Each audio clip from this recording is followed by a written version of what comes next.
Sweet! Your best just sent me some new stuff to review. What could it be, man? JXD Singularity? Maybe the new GPD XD2 prototype. That would be freaking awesome, huh? Check it out. Oh, you mother. Retro Rob plays everything. Hey, Rob here, and here's something we haven't covered in a while. It is a Famiclone. I got this one from GearBest for review purposes.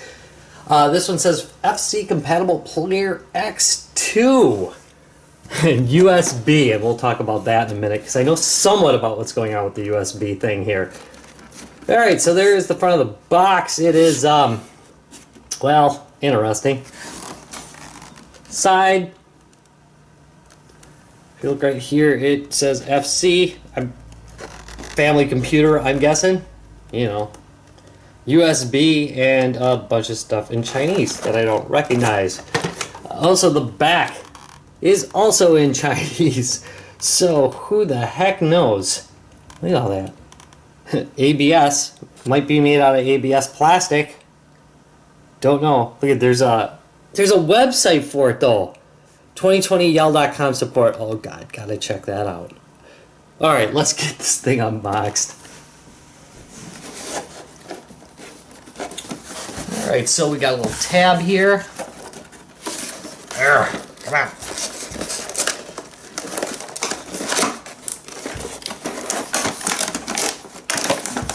And I'm going to pull it out. And voila, there appears to be there's a Famiclone cartridge included. It says 64-in-1. Wonder if there's any games built on the unit too. Well, it's smaller than I kind of thought it was going to be. Actually, it's definitely smaller than I thought it was going to be.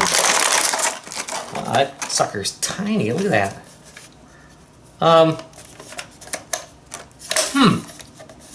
Looks like it's got a space for batteries, screw, which I absolutely hate when they do that. Rather to popple. Buttons are... they're not terrible. Oh, yeah, look at that. The controls are USB. Opens up limitless possibilities. It's weird because in the cover pick, they don't really look like USB. I guess looking on closer inspection, I really thought they were, see that? I really thought they were going to be actual, like, Nintendo controllers like many of these have, but no. So, also much smaller than an original PlayStation controller, which is of course what this mimics. There's no top buttons. Sorry, here, there's no bumper buttons on it. It's it's very light, but it's really not that bad. The plastics are pretty good. Believe it or not, these are rubberized, which I always like when they rubberize the select and start buttons. And then I'm going to assume these are turbo buttons and then A, B. Actually, they don't feel that bad. I'm going to have to try playing them. Alright, so the controllers are USB. There's 2 of them. Let's see what else we got. There. It looks like it's also powered by USB. Wait. No, it's just powered by battery. Huh. Wait. Yeah. Weird. And then we have... No, there it is. There's a USB plug right... see it? Right there. So I guess it can power either off a USB or RCA. I mean, USB or battery. Jeez. Come on. Not RCA.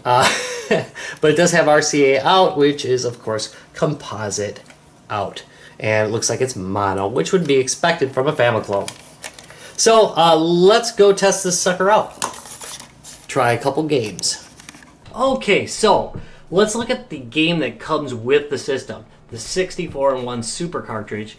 Not really 64 games. Probably about 20 in here. You can see as I crawl around, all of a sudden, yeah, you start seeing repeats. Although they sneak in new stuff every once in a while. I do like my favorite game, Fire and Ice. And the menu is a little bit laggy. That said, in-game, Alright, let's go in here and play Sonic, which is a weird choice. This is a hack cartridge. It plays fine. This controller is a little bit small and it's a little bit light, but I gotta say, as far as Famiclone controllers go, it really is. I had a hard time saying Famiclone for a second. It really is pretty good. It controls well. It has good action. It doesn't feel like I'm fighting the controls at all. It's really not that bad. Like I said, the size. You know, here's a real controller for a PS2, and here's the one they give you. As you can see, it's significantly smaller and feels significantly cheaper, but it doesn't have the ultra cheap feeling that some of the earlier Famiclones I've done in the past feel like. And as I said, the action actually is pretty darn good. Now, so far as I can tell on the controller, there's no way to actually get out of the menu system, so you do have to hit restart to get it started again. For the most part, the games seem to be what they say they are. I mean, there's, you know, a lot of these hack things, but things like Bubble Bobble are Bubble Bobble. I mean, it's actually the game. And it is really good. I love Bubble Bobble. Anytime you include Bubble Bobble on something, I like it a lot more. Just because it's Bubble Bobble. Ah, the memories. But, I mean, look at it. I'm actually, you know, capable of playing it in a semi-decent way. Ooh, I probably should have grouped all those together before I did that. And maybe captured this stuff. But, you know, it plays pretty darn good. I mean, really, not bad. I'm going to reset that again. And we'll just, we'll pick another one out of here real quick. And we'll do Snow Brothers, because I like Snow Brothers quite a bit. Doo-doo. And at least if they're only going to have 20 games included with it, well, darn it, it's a pretty solid 20 games. The collection is not real bad. I mean, this is one of those games that you would definitely get if you had a Famicom. So, there we go. Ugh, terrible. Terrible. Come on, you. No, you're dying. No. You're gone. Come here, you. Come on. Come on. There we go. Alright, so the next question would be, does this thing run real Famicom cartridges? And here we have Argus. I had to look at it. And I'm going to stick it right in there. And boom. Works just fine. No problems at all. And the screen's actually really clear too. It really is not too bad. By the way, for power, I have this plugged into my PC right now. You could easily plug it into a standard phone adapter, phone USB adapter, or you could use the AA batteries that are included in it. Or your television, if you've got USB on your television, which a lot do. Ooh, I'm playing poorly. Really bad, but look at that. So I said to myself, all right, that's all good and well. What about, you know, this amazing multi-cart that I have, the fake Capcom multi-cart? Well, let's put it in there and try it out.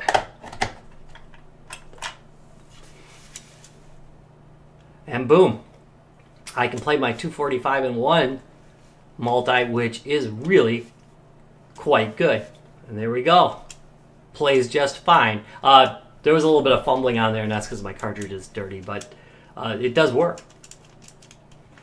No problem. Come on, give me some Contra, baby. Yeah, there we go. I'm going to kill myself. That's dumb. Dumb. Rubbish. Rubbish play. It was so not worth it. No, get... No, get it. There we go. Now things are going well.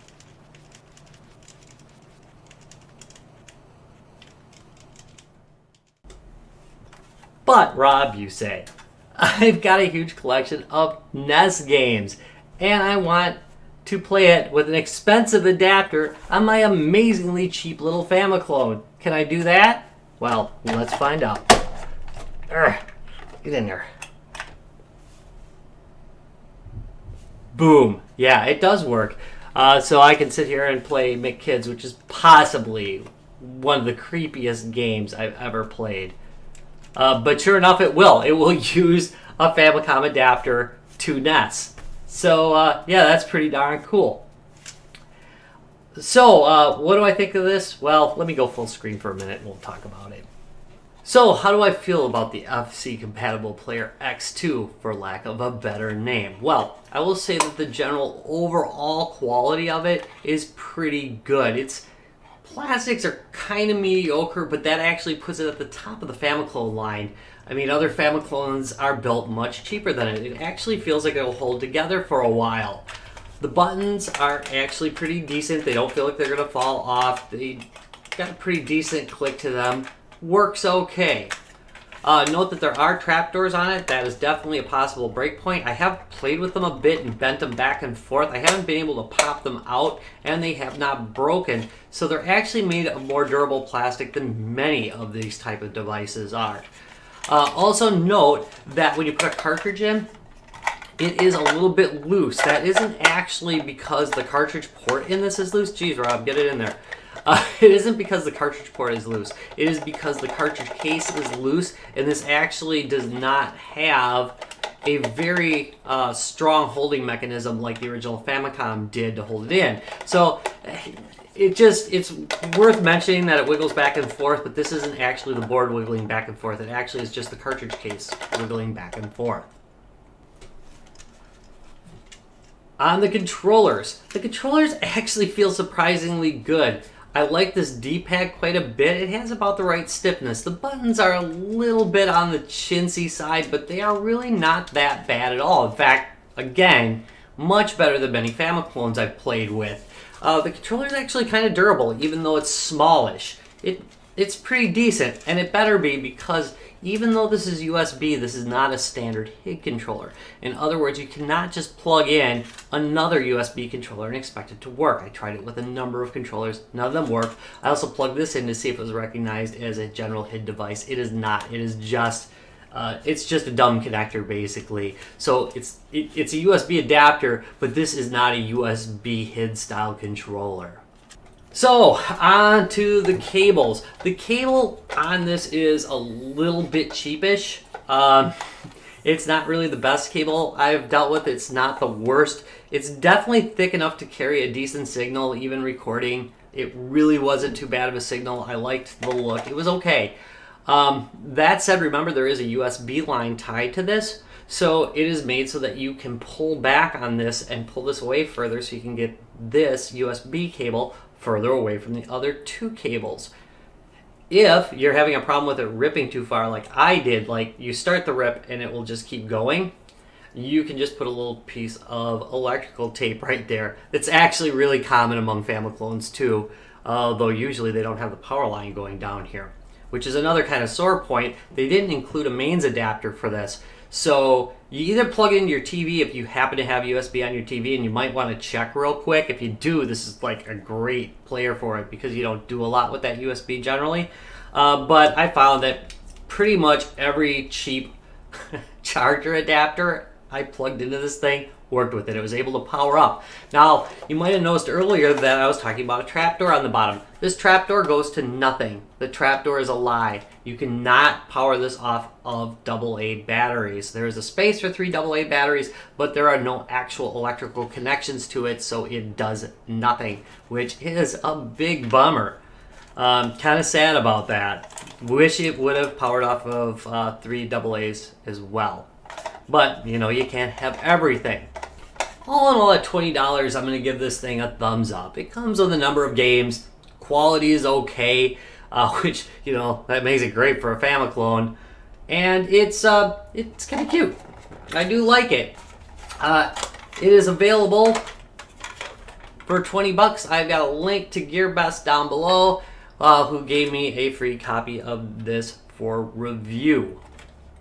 thank you very much for watching. If you enjoyed this video, give me a thumbs up and subscribe for more, and I'll be back in a couple days as I am now over my horrible flu. Bye.